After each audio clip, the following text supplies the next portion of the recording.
Bienvenue sur le balado Connais-tu Jésus, là où l'on prend quelques minutes chaque semaine pour considérer ce que la Bible dit de Jésus et enfin vivre émerveillé et transformé par son amour. La Bible dit, dans l'amour, il n'y a pas de place pour la crainte, parce que l'amour véritable chasse toute crainte. Je suis Benoît Guillot et le passage que je viens de citer a été un grand réconfort pendant un moment de ma vie où j'étais souvent envahi par la peur. En fait, ce texte suit l'endroit où la Bible dit aussi que Dieu est amour. Oui, la Bible nous enseigne à craindre Dieu, parce que Dieu est saint, juste et tout-puissant. Et devant sa magnificence, sa gloire et sa sainteté, nous devons de nous courber et nous prosterner, remplis et saisis d'une crainte respectueuse. Mais la Bible nous répète aussi fréquemment, ne crains pas. Dieu sait que nous sommes souvent troublés par des craintes qui nous asservissent et il veut nous en délivrer. Et quelles sont ces craintes? Peut-être la crainte de ce que les autres pensent de nous, ou encore la crainte de manquer d'argent, la crainte de perdre quelque chose qui nous est cher peut-être, ou encore la crainte de souffrir, d'être rejeté ou même d'être puni. Peut-être pour d'autres, c'est la crainte de mourir. Avez-vous déjà essayé de comprendre vos craintes et d'entrevoir l'impact qu'elles ont sur votre comportement, sur vos décisions, en fait, sur toute votre vie? Et c'est de ces craintes-là dont nous avons besoin d'être délivrés pour finalement aimer Dieu de tout notre cœur. Et c'est ce que ce prêtre Zacharie a réalisé un jour. Après avoir passé 9 mois sans être capable de parler, il a enfin retrouvé la parole. Et ce qu'il a exprimé est tellement percutant. Et vous pouvez aller lire ce récit par vous-même en Luc 1, les versets 57 à 80. C'était une coutume chez les Juifs, 8 jours après la naissance d'un garçon, de le circoncire, en rappel de l'alliance que Dieu avait faite avec leurs ancêtres. Et cette alliance-là exprime un engagement entre Dieu et la nation d'Israël, où Dieu, d'un côté, a pris l'engagement d'être leur Dieu pour toujours et leur a fait des promesses. De l'autre côté, Dieu a demandé à son peuple de l'aimer de tout leur cœur. Et finalement, par cet engagement entre Dieu et Israël, Dieu voulait faire briller sa gloire, sa compassion, sa miséricorde et son amour envers tous les habitants de la terre. Et la façon de confirmer sa décision de prendre part à cet engagement, cette alliance, était pour les garçons en se faisant circoncire. Donc, Zacharie et Élisabeth se préparent à agir selon les termes de cette alliance en faisant circoncire leur bébé garçon. C'était aussi la coutume de nommer l'enfant d'après le nom d'un proche parent, peut-être pour l'honorer, ou même perpétuer l'héritage ou la tradition familiale. Donc là, on se retrouve 8 jours après la naissance du fils de Zacharie, ce prêtre, et Élisabeth. Et donc le prêtre Zacharie est encore muet, et c'est le moment d'une grande fête où sont rassemblés les voisins, les amis et la parenté de Zacharie et de sa femme Élisabeth. Ils étaient tous réunis pour se réjouir de la bonté de Dieu, du fait que ce couple âgé a maintenant un fils. Pendant cette fête, c'était aussi le moment de donner un nom à l'enfant. Et en guise d'honneur envers Zacharie, qui était un vieillard et qui venait d'avoir un fils, les conviés ont suggéré de nommer l'enfant Zacharie, du nom de son père. Mais Élisabeth, sa femme, s'est objectée. Elle a plutôt proposé de l'appeler du nom de Jean, selon les instructions que l'ange avait données à son mari 9 mois plus tôt. Vous vous souvenez au moment où Zacharie avait été incrédule et était devenu muet. Alors tous se tournent vers Zacharie, le papa, et ils lui font même des signes, ce qui nous laisse penser que Zacharie était non seulement muet, mais aussi sourd. Et ils lui ont demandé, « Toi, comment veux-tu appeler ton garçon? » Et Zacharie n'était pas capable de parler. Il a demandé des tablettes pour écrire, et il a écrit, « Jean est son nom. » Aussitôt, sa langue s'est déliée et il a retrouvé la parole. Et encore une fois, toute une foule a été témoin de ça. Et maintenant, Zacharie peut enfin parler. Il s'exprime, il s'exclame et même affirme son émerveillement devant ce que Dieu était en train de faire. Et Zacharie dit bien simplement ceci, « Dieu vient nous rendre visite. Ô ce Dieu rempli de miséricorde qui tient ses promesses. Et là, il fait référence à l'alliance. Et souvenons-nous que tout ça se déroule pendant le moment où son fils est circoncis, symbole de l'alliance que Dieu a fait avec son peuple. L'alliance dans laquelle Dieu s'engage et même fait des promesses. Et regardez la promesse. Zacharie dit: Dieu nous envoie un puissant sauveur, Jésus, qui vient nous délivrer de nos ennemis afin que nous le servions sans crainte. En Luc 1, verset 74. Donc, voilà ce qui se passe dans les mots de Zacharie. Dieu vient nous rendre visite, fidèle aux promesses de son alliance, et il vient nous délivrer afin que nous puissions le servir sans crainte. Et j'aimerais qu'on s'attarde à ça ici quelques instants.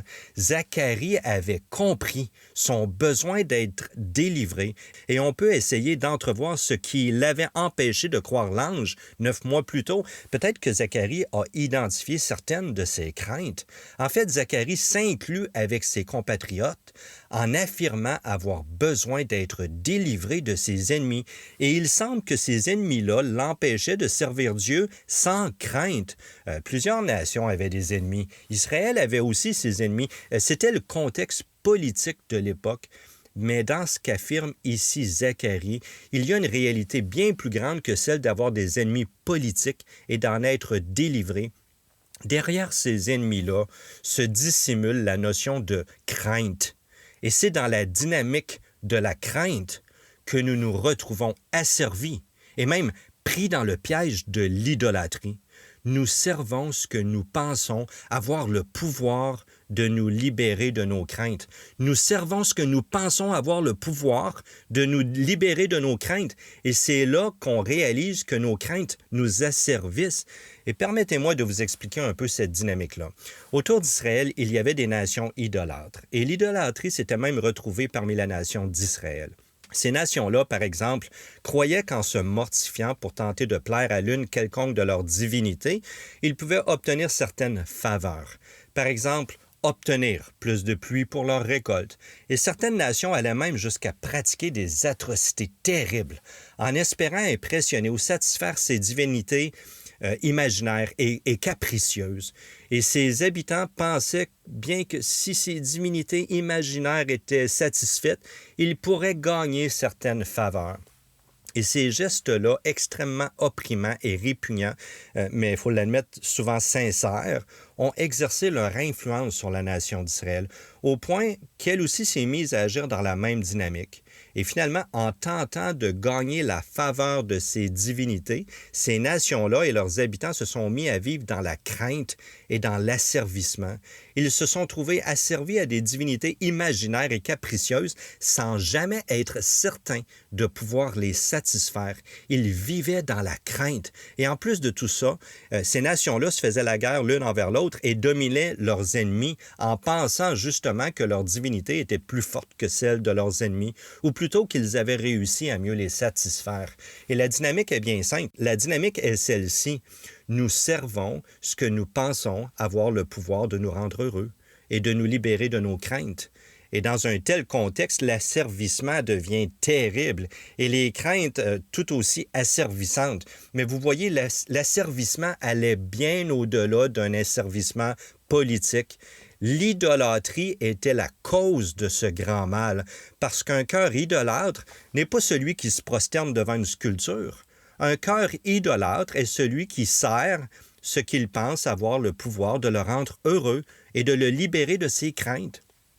D'une certaine façon, nous sommes aussi aux prises avec cette même dynamique d'idolâtrie en nous et nous nous trouvons souvent asservis aux craintes qui en découlent. Et oui, nous avons aussi besoin d'être délivrés de ce grand mal qui se trouve en nous, ce mal qui nous amène à essayer d'obtenir le bonheur ou même de gagner l'amour et le pardon par nos propres efforts. Et en sécurisant ce petit bonheur-là par nous-mêmes, cette mécanique du cœur nous fait sombrer dans la crainte parce que nous ne saurons jamais si nous avons réussi à faire suffisamment pour obtenir le bonheur convoité, surtout qu'on sait très bien qu'on peut perdre à tout moment ce qui nous rend heureux aujourd'hui. Et ça, c'est la mécanique d'un cœur idolâtre qui finalement vit dans la crainte. Il vit par lui-même et pour lui-même. Nous pouvons servir notre brillante carrière parce que nous croyons qu'elle a le pouvoir de nous rendre heureux et de nous libérer peut-être de la crainte d'avoir une réputation minable ou encore de nous libérer de la crainte de manquer d'argent. Nous pouvons servir notre cercle social parce que nous croyons qu'il a le pouvoir de nous rendre heureux et de nous libérer de la crainte du rejet ou de la solitude. Maintenant, revenons à ce que Zacharie affirme. Ce prêtre qui a douté, il dit « Dieu vient nous rendre visite. Oh, ce Dieu rempli de miséricorde qui tient ses promesses, celle de nous envoyer un puissant sauveur, Jésus, Dieu fait homme. Lui vient nous délivrer afin que nous le servions sans craindre. » Et Dieu connaît nos craintes. Il connaît également la dynamique de nos cœurs où nous nous asservissons à ce que nous pensons avoir le pouvoir de nous rendre heureux. Pourtant, cet asservissement ne fait qu'accentuer nos craintes et nous empêche ultimement d'aimer Dieu librement de tout notre cœur. Et cette dynamique de nos cœurs nous empêche de trouver notre joie et notre entière satisfaction à aimer Dieu. Et pourtant, c'est en aimant Dieu que nous nous trouvons libérés de toute crainte. Le problème, c'est que nous ne sommes pas capables d'aimer Dieu de tout notre cœur. Nous ne sommes pas capables de le servir sans crainte. Nous avons besoin d'être délivrés de nos craintes et de cette dynamique dans notre cœur où nous nous asservissons à ce que nous pensons avoir le pouvoir de nous rendre heureux. Mais le seul vrai Dieu n'est pas comme ces idoles qu'on se fabrique, ces idoles capricieuses, ces conceptions idolâtres des divinités qui trouvent leur source dans cette mécanique tordue de notre cœur humain.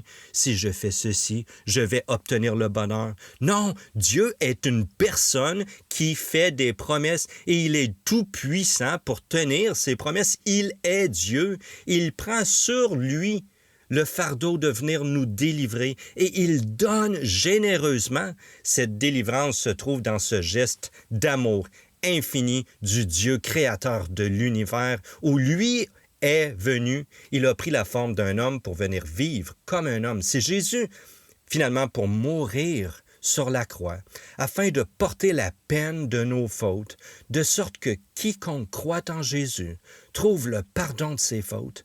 Quiconque accepte par la foi que c'est pour lui que Jésus est mort, cette personne-là est réconciliée avec Dieu. Et cette personne trouve le bonheur et la joie en Dieu, une joie qui ne peut pas être gagnée, une joie qui ne peut pas se perdre parce qu'elle se trouve dans le Dieu Tout-Puissant qui nous aime et qui fait des promesses. Cette joie est plus grande que tous ces petits bonheurs qu'on tente d'obtenir ou de sécuriser par ses propres efforts. Cette joie-là se trouve dans l'amour de Dieu. Et selon le récit que nous considérons ensemble dans l'Évangile selon Luc, Jésus est sur le point de naître. La grande promesse est sur le point de s'accomplir. Oui, ce Sauveur promis, le Dieu Tout-Puissant, est venu pour nous délivrer afin que nous servions Dieu sans crainte, pleinement rassurés, guéris et pardonnés par son amour, réconciliés avec lui. La Bible nous dit que ce grand cadeau, nous le recevons seulement par la foi en Jésus. Peut-être te sens-tu asservi à des craintes. Peut-être est-ce la crainte de ce que les autres pensent de toi ou la crainte d'être rejeté. Et là, tu essaies de gagner l'amour, l'admiration des autres. Peut-être est-ce la crainte de manquer d'argent. Et là, tu es poussé à vivre pour ton argent. Et cette obsession gouverne ta vie. Peut-être que tu ne pratiques pas de rituel devant une sculpture et tu ne te penses pas idolâtre. Mais tu es peut-être tout aussi asservi à ce que tu penses avoir le pouvoir de te rendre heureux. Et dans ce sens-là, tu es idolâtre. Et cet asservissement te conduit dans la crainte. Parce que comment sais-tu que cette chose-là peut vraiment te rendre heureux et que tu ne la perdras pas? Peut-être que finalement la plus grande crainte est celle de savoir que tu es coupable de ne pas aimer Dieu de tout ton cœur. Et cette crainte qui est souvent associée avec celle de mourir, celle de rencontrer ton Créateur. Peut-être prends-tu sur toi le fardeau d'essayer d'être en bon terme avec le Dieu Tout-Puissant que tu sais ne pas avoir aimé de tout ton cœur. Et ça, c'est un fardeau asservissant. Dieu n'est pas un Dieu capricieux qu'il faut tenter de plaire, comme s'il était possible de gagner son amour ou son pardon, afin de ne plus être trouvé coupable. Il n'est pas possible de gagner son ciel, d'être réconcilié avec Dieu par nos propres efforts. Non, Dieu est le seul vrai Dieu, celui qui fait des promesses, celle de venir nous délivrer. Et Jésus est venu porter la peine de nos fautes pour nous réconcilier avec Dieu. Jésus est venu pour nous délivrer de notre condamnation éternelle. Oui, Dieu est amour. C'est pourquoi Jésus est venu comme promis par Dieu. Dans l'amour, il n'y a pas de place pour la crainte, parce que l'amour véritable chasse toute crainte. J'aimerais t'inviter dès maintenant à croire en Jésus, à embrasser par la foi son amour pour toi, à accepter simplement par la foi que c'est pour toi que Jésus est venu, qu'il est mort et qu'il est ressuscité. Il a accompli tout ça pour te pardonner et te délivrer de toute crainte, pour te rendre capable de trouver cette joie inexprimable dans l'amour que Dieu a pour toi, dans son pardon et dans ses promesses pour toi. J'aimerais également vous encourager à lire le livre de Tim Keller intitulé « Les idoles du cœur ». Ce livre m'a beaucoup aidé à comprendre cette dynamique de la crainte et des idoles secrètes qu'on se fabrique si facilement et qui nous asservissent. Ce livre est disponible auprès de Publications chrétiennes au Québec et pour plus de détails, écrivez-nous à info@connais-tu-jésus.org.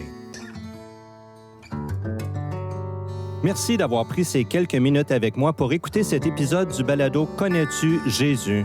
Là où l'on prend quelques minutes chaque semaine pour considérer ce que la Bible dit de Jésus et enfin vivre émerveillé et transformé par son amour. Peut-être avez-vous déjà commencé à lire votre Bible et que vous avez des questions. Peut-être aimeriez-vous même en discuter avec moi. N'hésitez pas à m'écrire à info@connais-tu-jésus.org. La Bible nous exprime un message merveilleux. C'est la bonne nouvelle qui nous annonce que Dieu fait pour nous. Très simplement, Dieu voit notre misère. Il voit le mauvais dans lequel nous vivons, ce mal que nous commettons. Il veut faire bien plus que de nous délivrer de nos remords. Il veut nous réconcilier avec lui. Il est donc venu. Il a vécu comme un homme pour finalement porter la peine de nos fautes en mourant sur la croix, afin que quiconque croit en Jésus ne soit plus condamné, mais qu'il ait la vie éternelle, qu'il vive enfin dans la joie éternelle de Dieu. Avant de vous laisser, j'aimerais vous inviter à vous abonner à ce balado pour ne pas manquer les prochains épisodes. J'aimerais également dire merci à Jimmy Lahaye et au groupe Héritage Musique de m'avoir donné la permission d'utiliser leur arrangement du chant « Mon Jésus, je t'aime », utilisé avec permission. On se retrouve la semaine prochaine pour un nouvel épisode du balado Connais-tu Jésus?